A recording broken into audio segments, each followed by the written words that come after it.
നമസ്കാരം. വന്ദേ മാതരത്തിനെ നിശ്ചിതമായി എതിർക്കുന്ന ഘട്ടത്തിൽ തന്നെ സ്വാതന്ത്ര്യദിനത്തിൽ AICC ആസ്ഥാനത്ത് വന്ദേ മാതരം ആലപിച്ചത് കോൺഗ്രസിന് വൻ തിരിച്ചടിയായി. സോണിയാഗാന്ധിയും പ്രതിപക്ഷ നേതാവ് രാഹുൽ ഗാന്ധിയും കോൺഗ്രസ് അധ്യക്ഷൻ മല്ലികാർജുൻ ഖാർഗെയും പങ്കെടുത്ത പരിപാടിയിലാണ് വന്ദേ മാതരം മുഴുവനായി ആലപിച്ചത്. സോണിയയും ഖാർഗെയും ഒക്കെ ഇടപെട്ടെങ്കിലും വന്ദേ മാതരം പൂർണ്ണമായി ചടങ്ങിൽ ആലപിക്കുക തന്നെ ചെയ്തു.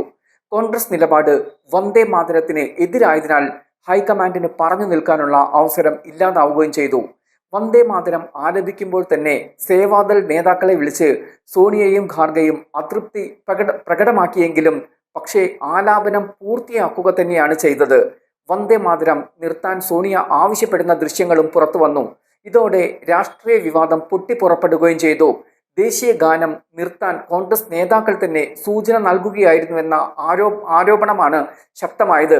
കോൺഗ്രസ് നേതൃത്വം ദേശീയ ഗാനത്തെ അനാദരിച്ചതായുള്ള ആരോപണവും കടുത്തു. വന്ദേ മാതരം ബിൽ പാർലമെന്റിൽ വന്നപ്പോൾ കോൺഗ്രസ് ശക്തമായി എതിർത്തിരുന്നു.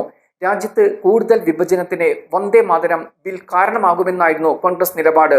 കോൺഗ്രസ് ഭരിക്കുന്ന കേരളം ഉൾപ്പെടെയുള്ള സംസ്ഥാനങ്ങളിൽ വന്ദേ മാതരം ആലപിക്കുന്നതിനെതിരെയുള്ള നിലപാട് ശക്തമാണ്. കേരള മുഖ്യമന്ത്രി VD സതീശൻ പങ്കെടുത്ത സ്വാതന്ത്ര്യദിന പരിപാടിയിൽ വന്ദേ മാതരം ഒരു വരി പോലും പാടിയിരുന്നില്ല. ഇതേ ഘട്ടത്തിൽ തന്നെയാണ് AICC ആസ്ഥാനത്ത് വന്ദേ മാതരം പൂർണ്ണമായി ആലപിക്കുന്നത്. ഇതിനിടെ വിശദീകരണവുമായി മുതിർന്ന കോൺഗ്രസ് നേതാവ് ജയറാം രമേശ് രംഗത്തെത്തി. ഖാർഗെ കൂടുതൽ നേരം നിൽക്കുന്നതിനാൽ ഒരു കസേര കൊണ്ടുവരാനാണ് സോണിയ ആവശ്യപ്പെട്ടതെന്നാണ് ജയറാം രമേശ് പറഞ്ഞത്. എന്നാൽ വീഡിയോ വൈറലായതിനാൽ ഈ പ്രചാരണം ഏശിയില്ല. വന്ദേ മാതര വിവാദത്തിൽ കോൺഗ്രസിന് മുഖം നഷ്ടമായ അവസ്ഥയും വന്നു.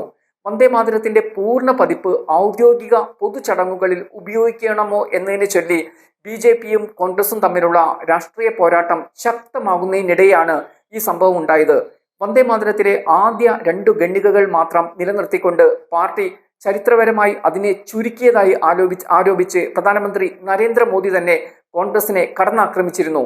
1875 ബങ്കിം ചന്ദ്ര ചാറ്റർജി എഴുതിയതും പിന്നീട് അദ്ദേഹത്തിന്റെ തന്നെ ആനന്ദമഠം നോവലിൽ ഉൾപ്പെടുത്തിയതുമായ വന്ദേ മാതരം ഇന്ത്യയുടെ സ്വാതന്ത്ര്യ സമരത്തിന്റെ ശക്തമായൊരു മുഖമായിരുന്നു. അതേസമയം പ്രധാനമന്ത്രി മോദിയുടെ ചെങ്കോട്ട ചടങ്ങിൽ ദേശീയ ഗാനത്തിന് മുമ്പ് വന്ദേ മാതരം പൂർണ്ണമായി ആലപിച്ചു. പാർലമെന്റ് മൺസൂൺ സമ്മേളനത്തിന്റെ അവസാന ദിവസം ലോക്സഭയിലും രാജ്യസഭയിലും വന്ദേ മാതരം ഉൾപ്പെടുത്തിയിരുന്നു. എന്തായാലും വന്ദേ മാതര വിവാദം ശക്തമാവുക തന്നെയാണ് ചെയ്യുന്നത്.